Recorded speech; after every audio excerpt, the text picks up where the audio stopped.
శ్రీమాత్రే నమ. జై గురు దత్తాత్రేయ నమ.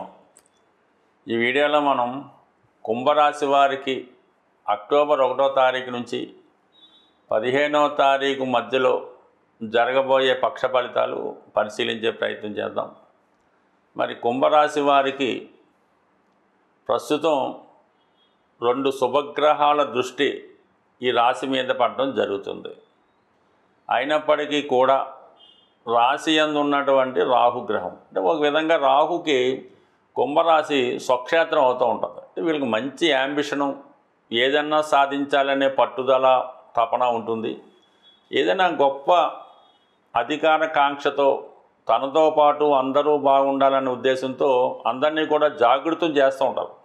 ఎవడన్నా కొద్దిగా ఖాళీ ఉంటే వాడిని చేరదీసి వాడికి ఏదో ఉపాధి కల్పించడమో ఉద్యోగం ఇప్పించడమో చేస్తూ ఉంటారు. ఒక పెద్ద సంస్థ నిర్వహించినప్పుడు కూడా చాలా వరకు వీళ్ళు కొద్దిగా ఇబ్బందుల్లో ఉన్న వాళ్ళని ఆదరించి వాళ్ళకి ఏదో ఉపాధి కల్పించడం ఇవన్నీ కూడా చేస్తూ ఉంటారు. సో ఈ ప్రయత్నంలో ఎవరైతే ఇతను సహకరించి జీవితంలో వాళ్ళు నిలదొక్కుకోవడానికి బాగుపడడానికి అవకాశం ఇస్తూ ఉంటారో వాళ్ళే ఎదురు తిరిగి పోటీగా వచ్చి వీరి యొక్క పతనానికి కూడా కారణమవుతూ ఉంటారు. అంటే ఒక విధంగా చెప్పాలంటే వీరికి పోటీదారుల్ని ఇతనే తయారు చేసుకుంటాడు. ఇతని దగ్గర అంతా విద్య నేర్చుకుని వాళ్ళు సొంతంగా పెట్టుకొని ఇబ్బంది పెట్టడం అది జరుగుతూ ఉంటుంది.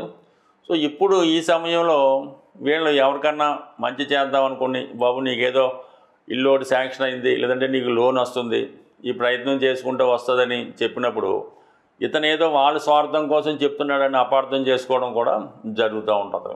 అలాగే ఈ రాశి ఉన్నటువంటి రాహు వీళ్ళు ఎంత ఎదటవాడికి మంచి చేసినా దానివలన సరైన ఫలితం పొందలేకుండా విమర్శలు ఎదుర్కోవడం కూడా జరుగుతూ ఉంటుంది. బట్ ఏదైనా వీళ్ళ ప్రయత్నం వీళ్ళు చేస్తూ ఉంటారు. ఎప్పుడూ జీవితంలో ఖాళీగా ఉండకుండా ఇతరుల కోసం తాపత్రయపడుతూ ఇతరులను అభివృద్ధి చేయడం జరుగుతూ ఉంటుంది. అంటే 10 మంది బాగుకైతే కృషి చేస్తారు. అయితే వీళ్ళ ఈ ప్రయత్నంలో కొంతవరకు సొంత వారికి అన్యాయం చేయనట్టు కనబడుతూ ఉంటుంది. అంటే భార్య సొంతగా పుట్టినటువంటి పిల్లల కన్నా ఇతరుల కోసం, అంటే ఇతర అన్నదమ్ముల పిల్లలు, అక్క చెల్లెల పిల్లలు, వాళ్ళ కోసం వీళ్ళ కోసం తాపత్రయపడుతూ ఉంటారు. సో దానివల్ల వీళ్ళు సరైనటువంటి సెటిల్ అవ్వలేకపోతుంటారు. అంటే భార్య పిల్లలు సరిగ్గా సెటిల్ అవ్వకపోవడం. సో ఇతని వల్ల ముందులో బాగున్నప్పుడు కూడా తర్వాత సొంత వాళ్ళే వ్యతిరేకించడం కూడా జరుగుతూ ఉంటుంది. బట్ ఏదైనా ప్రస్తుతం ఉన్నటువంటి రాహు రాశి అందు ఉండడం వలన సొంత వారితో కొన్ని విమర్శలు ఎదుర్కోవలసి ఉంటుంది. అవసరమైతే కొన్ని సందర్భాల్లో జీవనోపాధి కొరకు కానీ కుటుంబాన్ని పోషించడానికి కానీ దూరంగా వెళ్ళవలసి ఉంటుంది. అంటే కుటుంబాన్ని దూరంగా వేరే ప్రాంతం వెళ్ళి అక్కడ ఏదో కష్టపడి కుటుంబాన్ని పోషించవలసినటువంటి బాధ్యత జాతకుడి మీద కంపల్సరీగా ఏర్పడడం జరుగుతుంది. ఇంకా కొన్ని బాధ్యతలు కంపల్సరీగా ఉంటాయి. అంతా పూర్తయిపోయింది, ఇక మనం సెటిల్ అయిపోయాం అనుకుంటే ఏదో ఒకటి మళ్ళీ మొదటికి రావడం జరుగుతుంది. ఒకవేళ మీరు ఈ విధంగా ఇంటి దగ్గర ఉంటే కుటుంబంలో ఎవరో ఒకరు, అంటే మీరు ఎవరినైతే బాగా ఉండాలనుకుంటారో వాళ్ళు దూరంగా వెళ్ళి వాళ్ళ జీవనోపాధి వాళ్ళు సాగించవలసి ఉంటుంది. బట్ ఏదైనా ఇప్పుడు వ్యక్తిగతంగా కొన్ని విమర్శలు ఎదుర్కోవడం, కుటుంబ సభ్యుల నుంచి కొన్ని ఇబ్బందులు ఎదుర్కోవడం, కుటుంబం కొద్దిగా స్ప్లిట్ అవ్వడం కూడా జరిగే అవకాశం ఉంది. అంటే గురువు చూడటం వల్ల ఏదన్నా చివరికంతా మంచే జరుగుతుంది. కొద్దిగా ఓర్పు వహిస్తే అంతా బాగుంటుంది.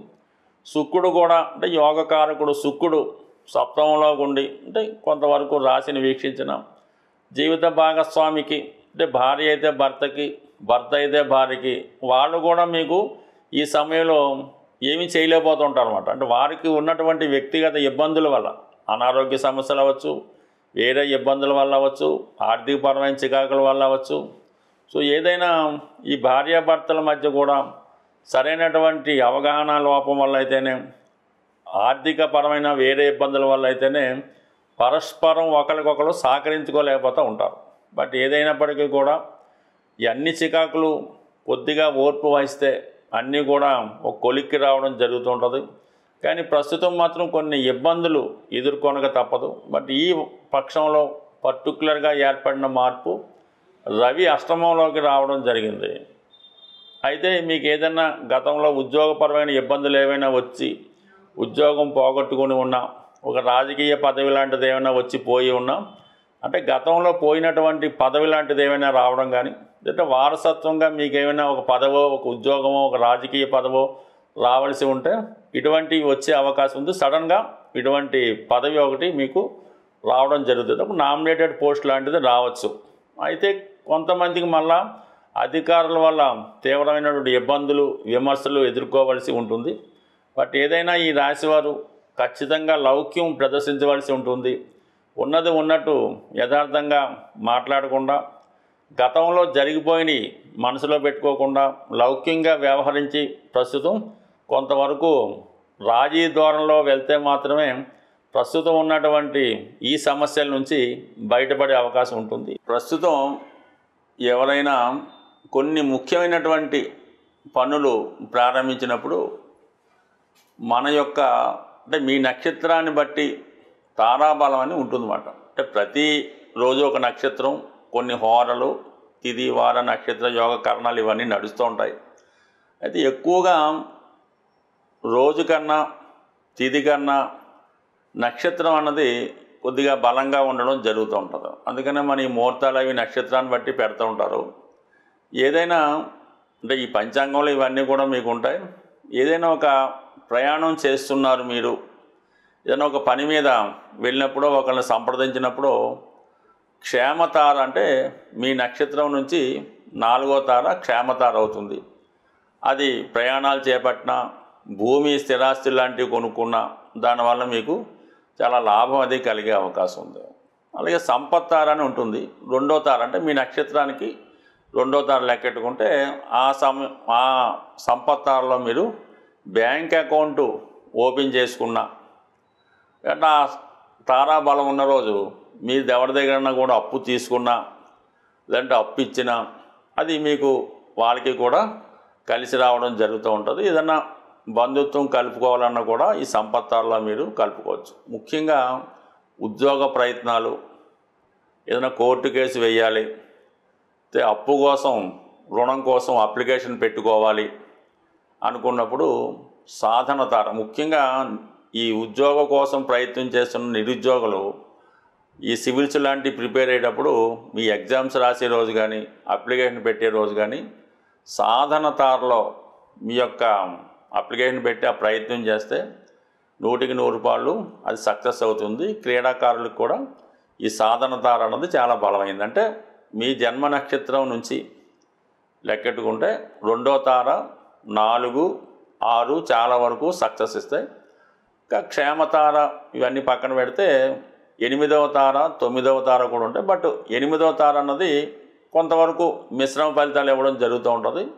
9వ తార కూడా అంతే ఫలితాన్ని ఇవ్వడం జరుగుతూ ఉంటుంది. అంటే కొన్ని కార్యక్రమాలకి కొన్ని నక్షత్రాలు చాలా వరకు మనకి సహాయపడుతూ ఉంటాయి.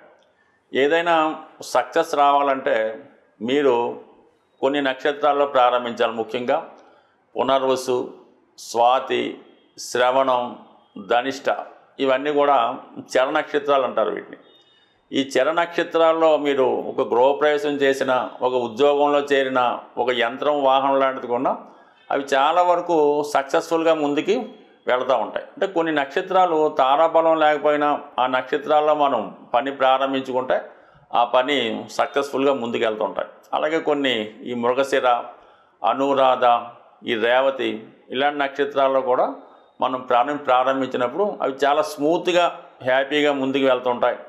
అయితే ముఖ్యంగా ఈ దైవానికి సంబంధించినటువంటి ధార్మిక కార్యక్రమాలు, యజ్ఞ యాగాదులు, అలాగే భగవంతుడికి తొందరగా మన విన్నపం చేరాలనుకుంటే విశాఖ, కృత్తిక ఈ 2 నక్షత్రాలకి అగ్నిదేవుడు ఆధిపత్యం వహిస్తూ ఉంటాడు.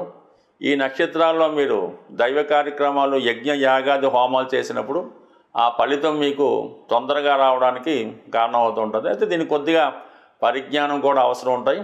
అలాగే మనం దైనందిన జీవితంలో ఈ హోరలు, అలాగే కామన్గా ఈ నక్షత్రాలు, ఈ ముహూర్తాలు ఇవి చూసుకున్నప్పుడు కొద్ది వరకు మన ప్రయత్నానికి అవి సహకరించి మన సక్సెస్కి కారణం అవుతూ ఉంటుంది. స్వస్తి.